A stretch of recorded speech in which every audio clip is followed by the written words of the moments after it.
pesantren masih setia mempertahankan asas dan ciri salafnya sebagai landasan pengajaran untuk para santri-santrinya. Asas salafi memang dikenal dan diterapkan oleh para pengasuh pondok pesantren di masa lampau sebagai metode pengajaran untuk mereka yang berniat mengenal dan memperdalam ajaran agama Islam pada lembaga pondok pesantren. Di tengah pesat dan persaingan lembaga pendidikan dalam mengembangkan sistem pendidikan dan memenuhi prasarana untuk melayani peserta didik, tentunya menjadi hal yang tak lazim manakala sebuah pondok pesantren tetap teguh memegang tradisi salafnya dalam mendidik para santrinya. Sedangkan profil pesantren ini yaitu tetap mengedepankan pesantren yang model salaf, yaitu mengedepankan non-kurikulum, maksudnya adalah kurikulum kitab kuning. Juga kami ya dalam pengembangan zaman ini menerima adanya santri yang sambil belajar di pendidikan formal seperti pendidikan MTS di sekitar pesantren ini. Pendirian pertama kali oleh beliau almarhum Kiai Haji Ghufron Al-Hasan sekitar tahun 1979 dan sampai saat sekarang diteruskan oleh putra-putra beliau yang mukim di sekitar pesantren ini.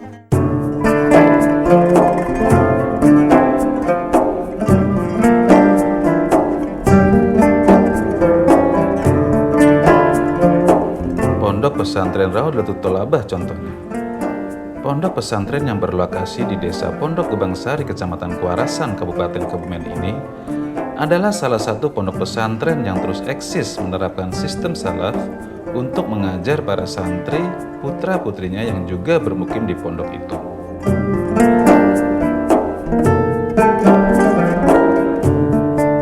Lihatlah, bahkan gaya kuno permukiman pesantren dipertahankan di sini. Rumah pengasuh dengan pelataran halaman luas di depan, bangunan pondok dan masjid di sisi pelataran, serta ruang kaputren di mana santriwati berada adalah gambaran fisik terpeliharanya pesantren masa lalu yang mengesankan ketenangan suasana untuk mereka belajar. Visi dari pesantren Raudhatul Thalabah adalah yaitu memegang prinsip kesalafihan seperti yang diajarkan para ulama terdahulu turun-temurun, dan juga membentuk insan yang kamil berlandaskan prinsip syariat, kemudian bisa diimplementasikan dalam kehidupan nyata, dalam keseharian setelah pulang dari pesantren, mukim di perkampungan masing-masing. Sedangkan misi pesantren ini adalah mencetak kaderisasi untuk syiar Islam yang berakhlakul karimah, tawadhu, mengikuti jejak para ulama terdahulu. Yang diajarkan di pondok pesantren Raudhatul Thalabah basicnya adalah kami mengajarkan pada salaf ya, santri salaf, yaitu agak kuno, pakai kitab kuning. Jadi ada nahwu, shorof, jurumiyah.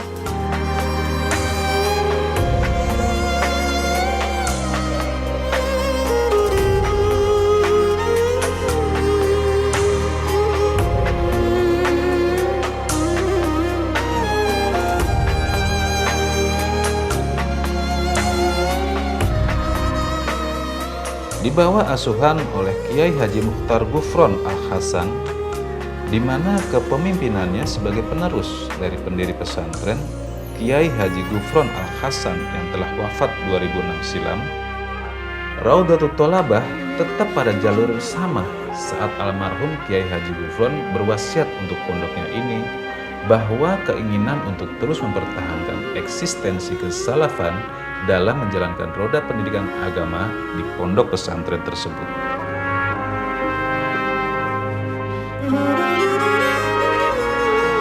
Di pondok pesantren ini, hari-hari para santri tak jauh dari pengajaran berbagai disiplin ilmu tentang syariat dan tarekat keislaman yang bersumber dari berbagai kitab salaf.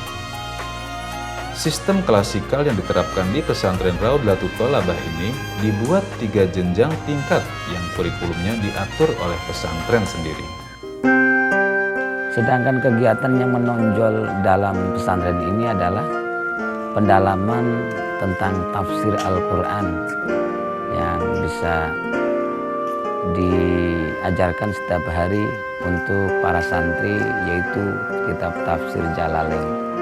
Kemudian ada semacam ekstrakurikuler seperti kegiatan rebana dan komputer dan lain sebagainya. Di Pondok Raudlatul Thalabah ini dari tingkatan awal itu namanya awaliyah atau ibtidaiyah. Terus yang kedua sanawiyah atau wusto. Dan tingkatan yang ketiga yaitu aliyah. Nah, dari tingkatan yang awal itu mencakup tauhid, ketauhidan, terus fikih, nahwu. Terus di tingkat yang kedua juga sama, nahwu, fikih, tapi untuk tingkatannya yang lebih tinggi lagi. Nah, jadi untuk tingkatan yang ketiga itu kitabnya alfiyah, kitab nahwu, sama sorof, dan juga fikih.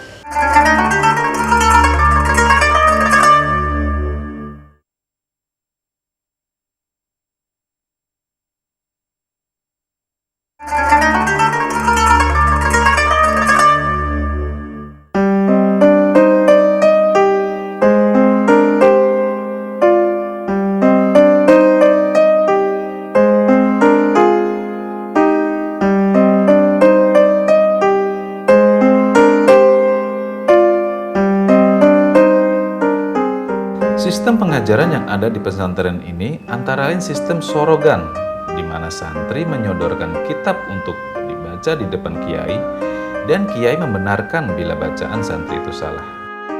Lalu ada sistem wotonan, di mana kiai membaca kitab, dan dengan kitab yang sama, para santri menyimak pembacaan itu.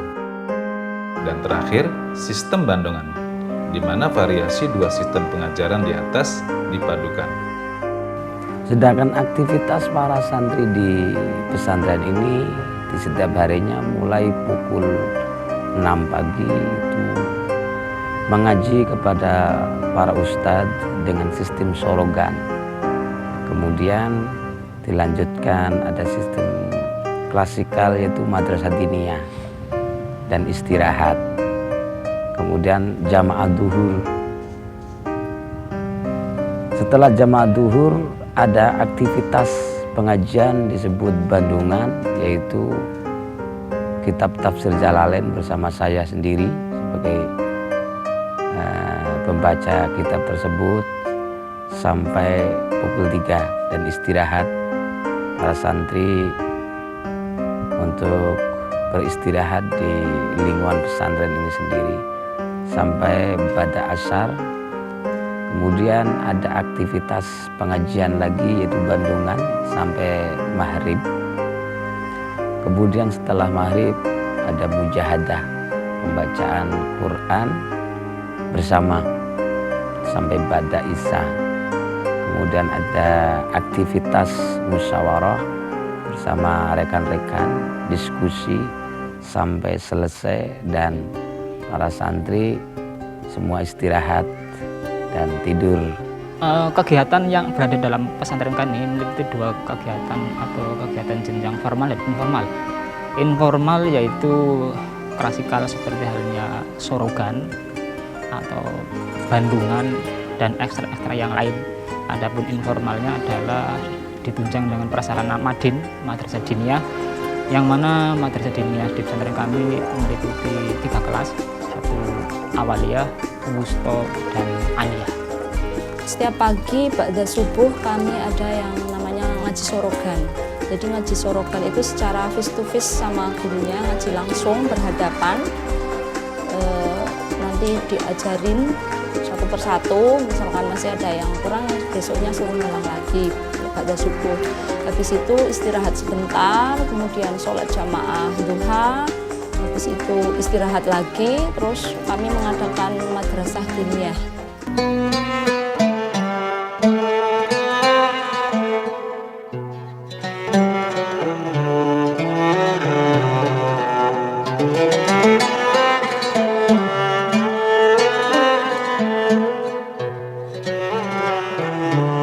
Sebenarnya, Pondok Pesantren Raudlatul Thalabah ini tidak menolak akan perkembangan pendidikan di luar. Di sini, pesantren membebaskan para santrinya untuk mengikuti lembaga pendidikan formal yang ada di sekitar pesantren, seperti madrasah aliyah, madrasah sanawiyah, atau sejenisnya. Tapi pada intinya, kedatangan mereka ke pondok pesantren ini memang berniat untuk mengikuti program pengajaran salaf murni yang diselenggarakan oleh pondok pesantren tersebut.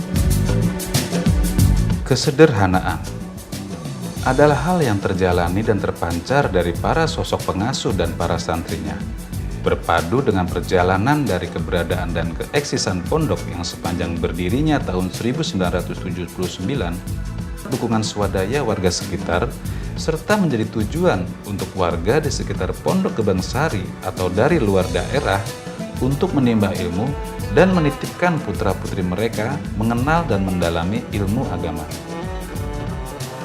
Yang pertama yang saya dapatkan di sini banyak, mulai dari cara saya beribadah atau bergaul dengan masyarakat, atau mungkin dari ilmu-ilmu yang lain dari segi tauhid, syariat, tasawuf, yang bisa sekiranya saya berharap dengan itu semua saya bisa selamat di dunia dan juga di akhirat.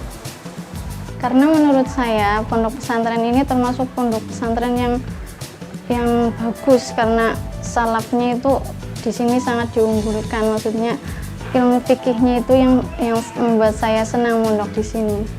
Pertama saya di sini mencari ilmu tentunya. Terus yang kedua saya ingin mencari teman-teman. Maksudnya teman itu teman untuk berjuang bersama untuk memperjuangkan agama Islam, untuk mensiarkan dakwah. Karena biasanya itu kalau di tempat-tempat, misalnya kalau sekolah itu kan belum tentu agamanya itu seperti di pondok pesantren. Kalau pondok pesantren itu kan mesti agamanya bisa, terus pelajaran-pelajaran luar seperti pelajaran umum itu juga bisa masuk di pondok pesantren. Kegiatan santri di tempat pesantren kami adalah dari kegiatan pagi, diawali dengan kegiatan informal, yaitu tentang sehabis sholat subuh mereka langsung mengadakan kegiatan sorogan di berbagai tempat yang telah kami sediakan dan kami putuskan tempat-tempatnya masing-masing. Setelah itu waktu ekstra pagi, dalam arti memasak cuci santri untuk persiapan kegiatan berikutnya. Adapun untuk formalnya mengikuti pelajaran-pelajaran sekolah-sekolah yang ada, jam dan waktunya. Kapasitas santri di pesantren kami saat sekarang dalam kondisi yang masa transisi, yang mungkin putra dan putrinya mencapai 30-an. Adapun yang istilahnya santri kalongan atau pulang pergi sekitar 20-an. Kegiatan yang wajib di pesantren ini adalah madrasah, yaitu mencakup 3 tadi, awaliyah, wusto, sama aliyah. Itu kegiatan wajib yang harus diikuti oleh para santri. Terus kegiatan yang tidak wajib atau ekstra gitu, seperti tilawah, rebana, terus al-barjanji, sama khitobah, belajar berpidato atau ceramah di depan umum.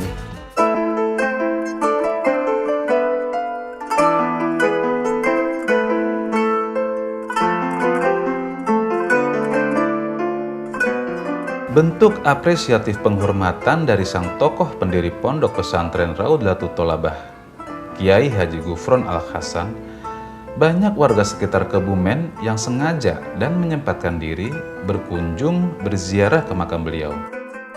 Dan menurut data yang ada, keberadaan makam Kiai Haji Gufron atau panggilan akrabnya Mbah Gufron menjadi salah satu dari 8 makam yang menjadi tujuan para peziarah di wilayah Kebumen ini.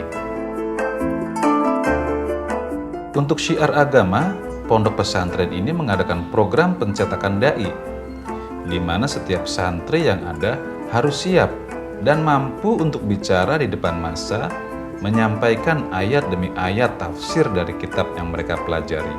Di samping ada seperangkat sederhana alat siar radio yang mengudara dan siarannya bisa ditangkap oleh warga sekitar.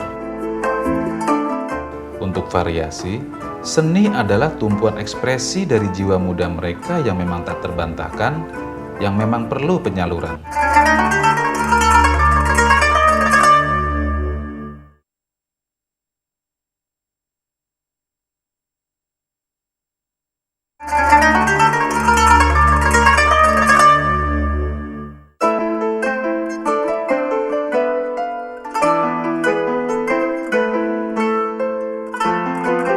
Dunia terus berputar.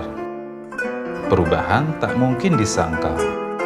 Perkembangan lembaga pendidikan mengikuti tuntutan kebutuhan zaman yang terus berdinamika. Tapi, seperti yang tertulis oleh seorang cendekiawan muslim dunia, bahwa Islam tak mau membuat umatnya tertinggal zaman. Tapi Islam tetap memaksa zaman untuk tetap berpatokan pada hukum dan kaidah-kaidahnya. Saya masuk ke pesantren ini yang pertama tujuan adalah untuk mencari jati diri saya sendiri. Tentunya jati diri yang sesuai dengan ajaran Islam, yang sesuai dengan Al-Quran dan Al-Hadis, di mana saya mencari ilmu manfaat, terutama manfaat bagi diri saya, dan yang saya harapkan besoknya bermanfaat juga bagi teman-teman atau orang lain selain dari diri saya sendiri. Kemudian yang terutama kenapa saya memilih di sini, karena di sini salafiyah, di mana pengkajian kitabnya itu masih mungkin sederhana, tapi dilihat dari tempat dan kondisinya bisa menghindar dari kemajuan zaman yang sekiranya bisa merusak akhlak-akhlak atau moral dari anak-anak zaman sekarang. Karena biasanya tuh kalau di tempat-tempat, misalnya kalau sekolahan itu kan belum tentu agamanya itu seperti di pondok pesantren. Kalau pondok pesantren itu kan mesti agamanya bisa, terus pelajaran-pelajaran luar seperti pelajaran umum itu juga bisa masuk di pondok pesantren. Keinginan yang sudah saya capai, yang saya rasa, yang pertama, kalau dalam pesantren itu adalah muhafadzah. Itu mulai dari kelas MBT, alhamdulillah ini sudah mencapai, sudah selesai. Terus kemudian sekarang sedang berusaha untuk alfiyah. Itu yang pertama, itu dari segi pelajaran yang lebih dikenal di pesantren. Kemudian yang lain daripada itu, yang sudah saya dapat di sini seperti ekstra yang lain, saya bisa merasakan bahwa di sini saya bisa bergaul dengan masyarakat, bisa mengetahui bagaimana sebagai seorang santri bisa bergaul dengan masyarakat yang baik dan sesuai dengan ajaran Islam. Dari zaman sekarang itu kan wanita-wanita kalau di luar itu kan berbusananya, terus dari segi tingkah lakunya itu kan kurang normal. Maksudnya bukan kurang normal sih, tapi kan tidak melebihi batas kewajaran. Tapi kalau saya di sini, kalau di pesantren itu kan sangat bagus didikannya, menjadi wanita yang berakhlakul karimah.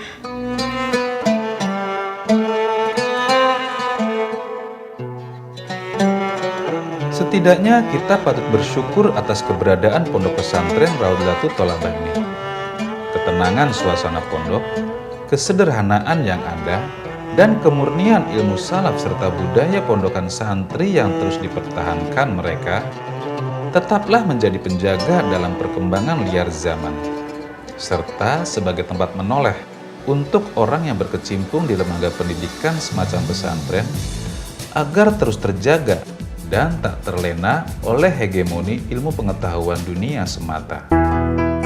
Rencana saya berharap anak-anak yang mondok di pesantren sini mereka bisa menjadi santri-santri yang berakhlakul karimah, karena itu inti dari inti sebagai seorang santri mencari ilmu itu menjadi wanita yang berakhlakul karimah serta mempunyai ilmu yang bermanfaat bagi dirinya sendiri, yang terutama memang bagi dirinya sendiri, terus lebih baik lagi untuk masyarakat di sekitarnya. Harapan saya nanti kelak kalau saya sudah berkehidupan di masyarakat. Di rumah saya ingin bisa mengamalkan apa yang telah saya dapatkan di sini untuk ya seperti yang sudah saya bilang tadi, untuk berdakwah, untuk mensiarkan agama Islam di desa saya. Harapan saya setelah saya lulus dari sini, saya berharap saya bisa menjadi manusia yang bisa diterima di masyarakat, bisa diterima juga di sisi Tuhan. Artinya saya hidup diridhoi oleh Tuhan dan diterima juga oleh masyarakat. Itu yang pertama. Terus kemudian yang kedua, setidaknya setelah saya mencari sekian banyak ilmu yang saya cari di sini, yang pertama manfaat untuk diri saya dan semoga saja bisa bermanfaat juga bagi orang lain. Harapan kami sebagai pengasuh pesantren ini kepada para santri yang belajar di sini, kami berharap supaya bisa menerjemahkan apa yang diperoleh dari pesantren tentang ilmu, kemudian bisa dijalankan dalam keseharian dan bisa berusaha berinteraksi kepada lingkungannya, serta menjunjung tinggi nama daripada alma mater atau pesantren, pondok pesantren ini sendiri.